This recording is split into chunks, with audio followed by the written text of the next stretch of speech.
अथ ध्यानम्। वन्दे देवमुमापतिं सुरगुरुं वन्दे जगत्कारणं वन्दे पन्नगभूषणं मृगधरं वन्दे पशूनां पतिं वन्दे सूर्यशशाङ्कवह्निनयनं वन्दे मुकुन्दप्रियं वन्दे भक्तजनाश्रयं च वरदं वन्दे शिवं शङ्करं शान्तं पद्मासनस्थं शशधरमुकुटं पञ्चवक्त्रं त्रिनेत्रं शूलं वज्रं च खड्गं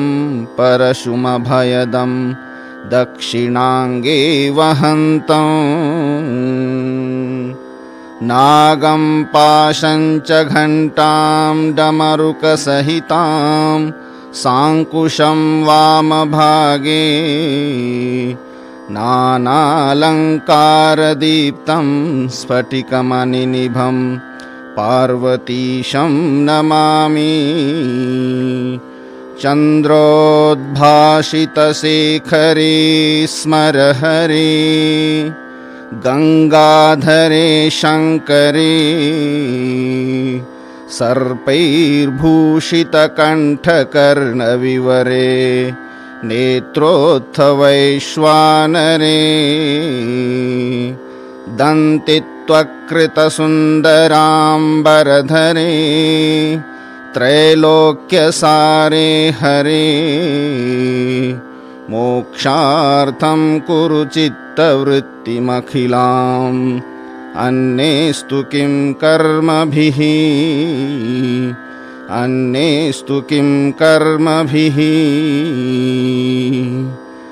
गजाननं भूतगणाधिसेवितं कपित्थजम्बूफलचारुभक्षणम् उमासुतं शोकविनाशकारकं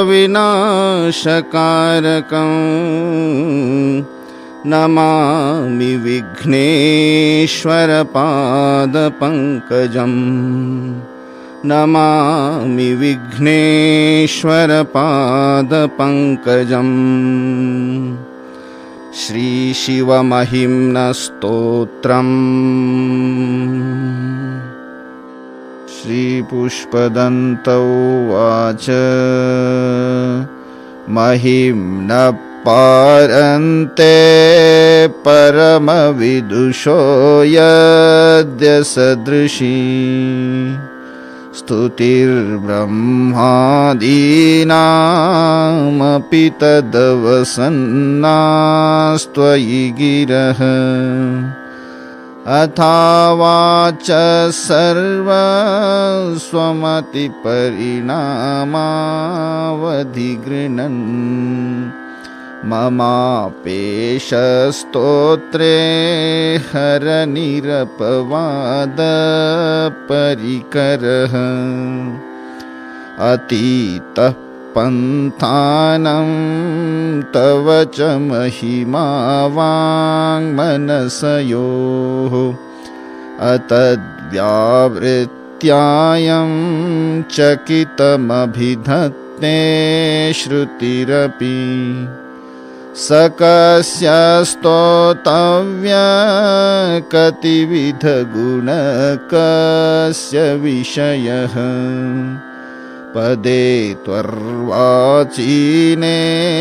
पतति न मनकस्य न वचः मधुस्फीता वाच परममृतं निर्मितवतः तव ब्रह्मन् किं वागपि सुरगुरोर्विस्मयपदम् मम त्वेतां वाणीं गुणकथनपुण्येन भवतः पुनामीत्यर्थेऽस्मिन् पुरमथनबुद्धिर्व्यवसिता तवैश्वर्यं यत् जगदुदयरक्षा प्रलयकृत् त्रयी वस्तु व्यस्तं तिसृषु गुणभिन्नासु तनुषु अभव्यानामस्मिन् वरदरमणीयामरमणिं विहन्तुं व्याक्रोशिं विदधत इहैके जडधियः किमिह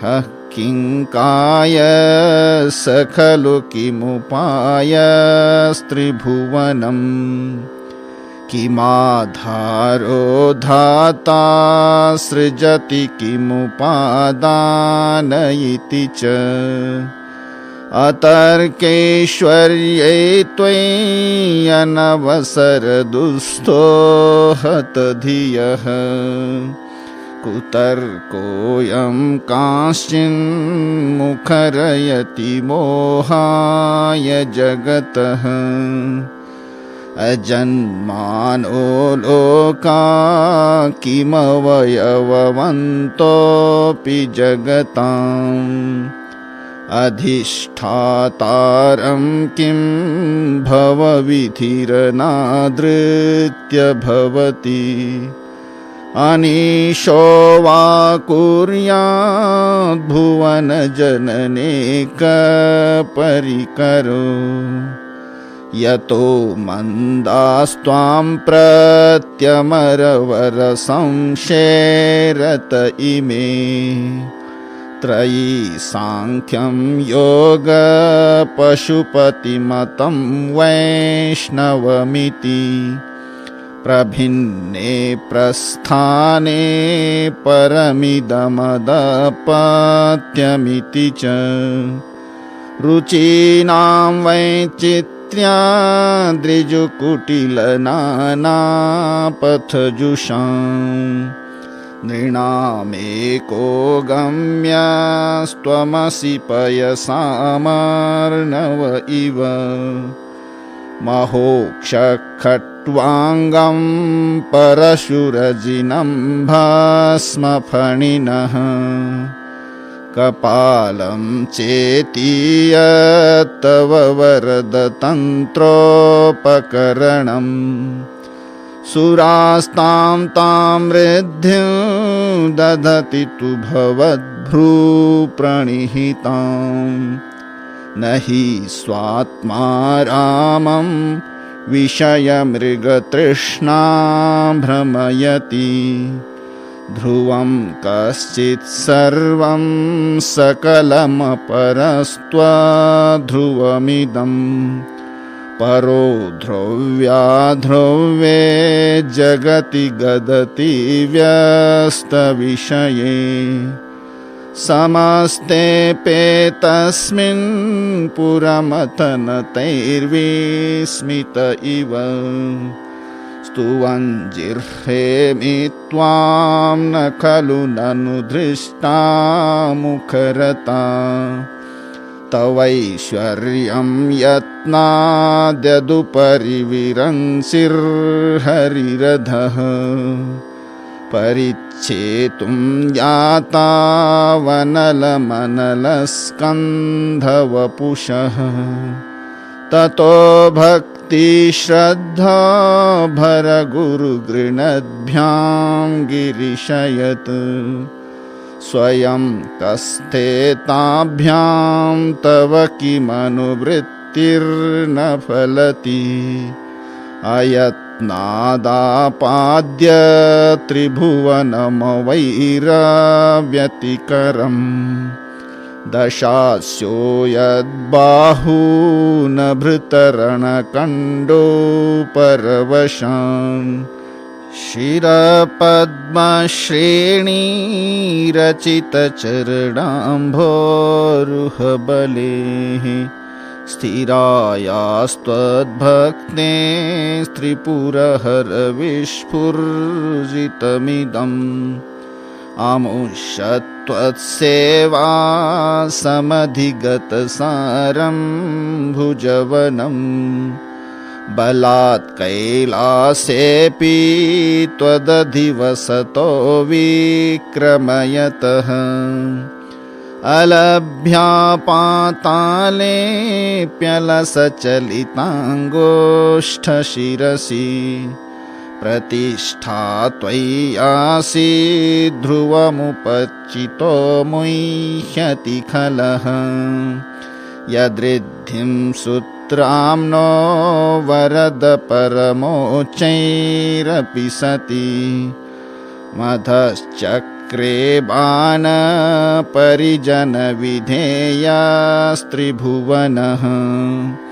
न तच्चित्रं तस्मिन् वरिवसितरित्वच्चरणयोः न कस्यावोन्नत्यै भवति शिरसस्त्वय्यवनतिः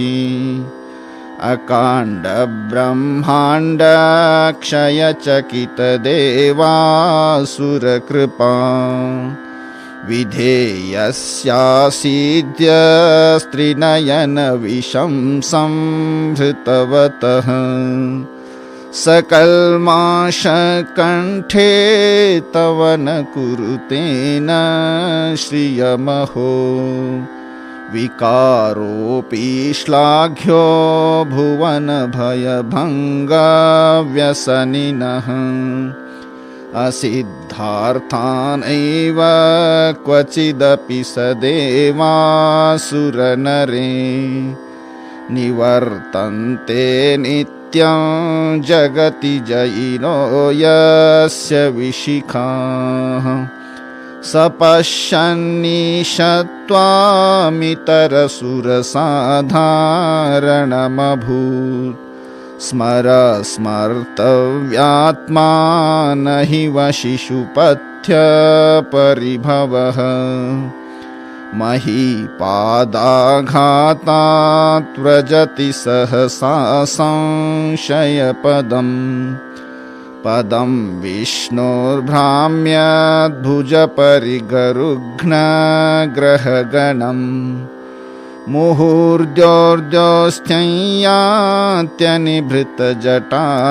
मुहुर्द्योर्द्योश्चैयात्यनिभृतजटाताडिततटा जगद्रक्षायै त्वं नटसि ननु वामैव विभूता वियद्व्यापीतारा गणगुणितफेनोद्गमरुचिः प्रवाहो वाराण्य पृषतलघुदृष्टशिरसि ते जगद्वीपाकारं जलधिवलयं तेन कृतमिति अनेनैवोन्नेयं धृतमहिमदिव्यं तव वपुः रथक्षोणीयन्ता शतधृतिरगेन्द्रो धनुरथो रथाङ्गे चन्द्रार्कौ रथचरणपाणिशर इति दिधक्षोस्ते कोऽयं त्रिपुरतृणमाडम्बरविधिः विधेयैः क्रीडन्त्यो न खलु परतन्त्रा प्रबुधियः हरिस्ते साहस्रं कमलबलिमाधाय पदयोः यदेकोनेतस्मिन् निजमुदहरन्नेत्रकमलं गतो भक्त्युद्रेकपरिणतिमसौ चक्रवपुषा त्रयाणां रक्षायै त्रिपुरहर जागर्ति जगतां कृतौ सुप्ते ते जाग्रत्वमसि फलयोगे क्रतुमताम् क्व कर्म प्रध्वस्तं फलति पुरुषाराधनमृते अतस्त्वां सम्प्रेक्ष्य क्रतुषु फलदान प्रतिभुवम् श्रुतौ श्रद्धां बद्ध्वा दृढपरिकरकर्मसु जनः क्रियादक्षो दक्ष क्रतुपतिरधीशस्तनुभृताम् ऋषीणामार्त्विज्यं शरणदसदस्यासुरगणाः क्रतुभ्रंशस्त्वत्त क्रतुफलविधानव्यसनिनः ध्रुवं कर्तु श्रद्धा विधुरमभिचाराय हि मखाः प्रजानाथं नाथ प्रसभमभिकं स्वां दुहितरम् गतं रोहिद्भूताम्रिरमयिषु मृष्यस्य वपुषा धनुष्पाणेर्यातं दिवमपि सपत्राकृतममुम् त्रसन्तं तेऽद्यापि त्यजति न मृगव्याधरभसः स्वलावण्याशंसाधृतधनुषमह्नाय तृणवत् पुरप्लुष्टं दृष्ट्वा पुरमथनपुष्पायुधमपि यदि स्त्रैणं देवी यमनिरतदेहार्धघटना अवैति त्वामद्धा बत वरदमुग्धा युवतयः श्मशानेष्वा क्रीडा स्मरहरपिशाचा सहचराः चिताभस्मालेपश्रगपि नृकरोटी परिकरः अमङ्गल्यं शीलं तव भवतु नामैवमखिलम् तथापि स्मर्तॄणां वरद परमं मङ्गलमसि मनः प्रत्यक्चित्ते सविधमवधायात्तमरुतः प्रहृष्यद्रोमाण प्रमदसलिलोत्सङ्गितदृशः यदालोक्याह्लादं हृदयिव निमज्ज्यामृतमये दधत्यन्तस्तत्त्वं किमपि यमिनस्तत्किल भवान् त्वमर्कस्त्वं सोमस्त्वमसि पवनस्त्वं हुतवहः त्वमापस्त्वं व्योम त्वमुदरनिरात्मा त्वमिति च परिच्छिन्नामेवं त्वयि परिणता बिभ्रतु गिरं न विद्मस्तत्तत्त्वं वयमिह तु यत्त्वं न भवसि त्रयीं तिस्रो वृत्तिस्त्रिभुवनमथो त्रीनपि सुरान् अकाराद्यैर्वर्णे स्त्रिभिरभिदधत्तीर्न विकृति तुरीयं ते धाम ध्वनिभिरवरुन्धानमनुभिः समस्तं व्यस्तं त्वां शरणदगृणात्योमिति पदम् भवः शर्वो रुद्र पशुपतिरथोग्रसः महान् तथा भीमेशानाविति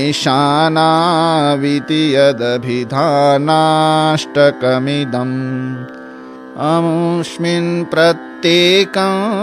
प्रविचरति देवश्रुतिरपि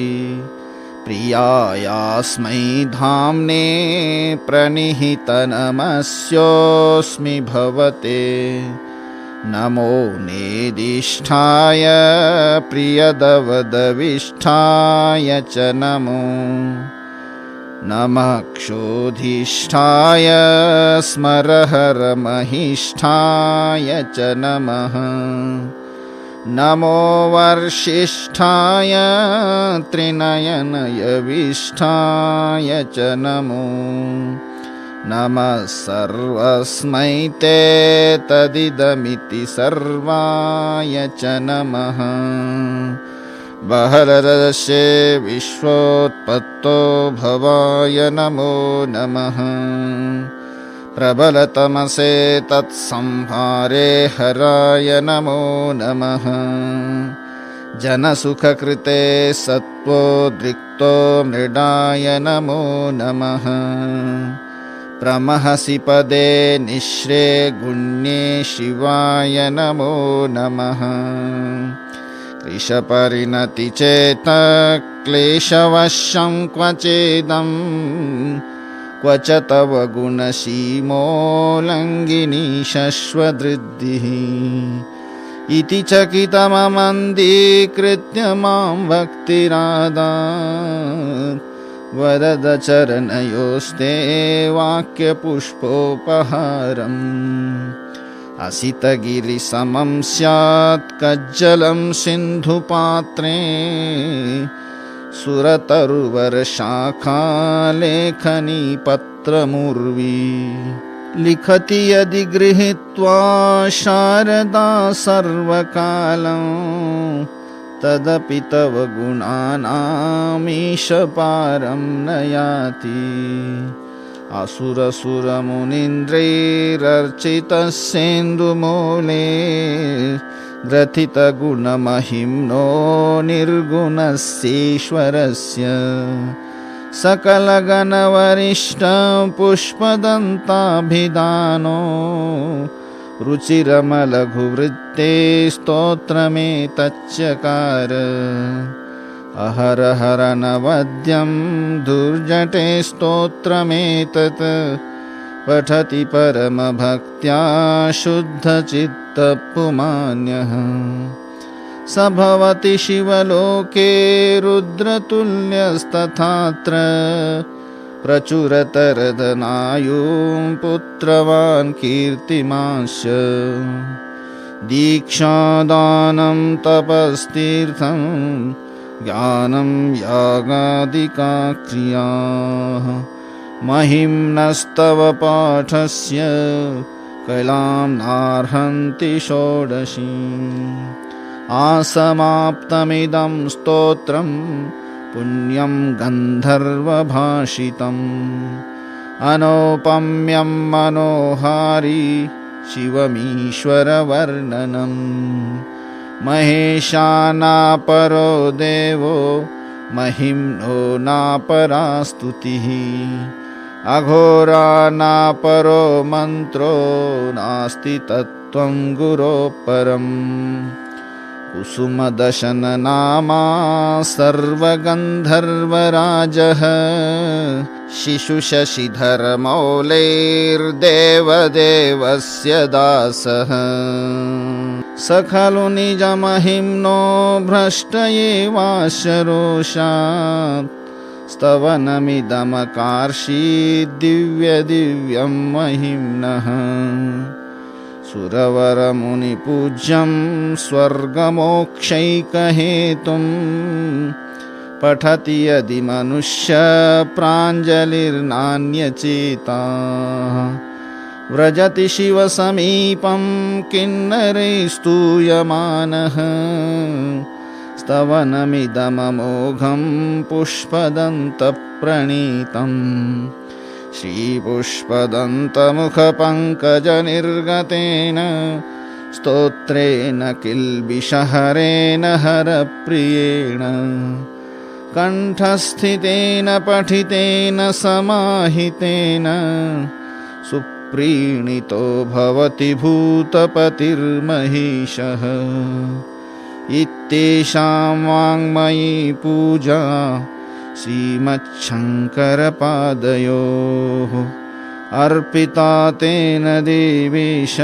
प्रीयतां मे सदाशिवः। यदक्षरं पदं भ्रष्टं मात्राहीनं च यद्भवेत् तत्सर्वं क्षम्यतां देव प्रसीद परमेश्वर, प्रसीद परमेश्वर।